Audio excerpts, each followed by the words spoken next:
गुजरातमधील सापुतारा घाटात रविवारी संध्याकाळी पर्यटकांची खासगी बस दरीत कोसळून 2 मुलांचा मृत्यू झाला।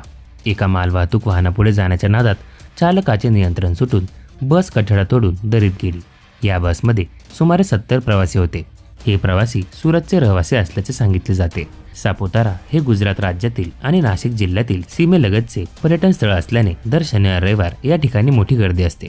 सध्या पावसामुळे परिसरातील निसर्ग बहरला आहे, त्यामुळे पर्यटकांची गर्दी होत आहे। रविवारी सायंकाळी 5 वाजेच्या सुमारास सुरतच्या पर्यटकांना घेऊन आलेली खासगी बस परतीच्या मार्गावर असताना राष्ट्रीय महामार्गावरील सापुतारा जवळील घाटात संरक्षण कठडा तोडून बस खाली कोसळली।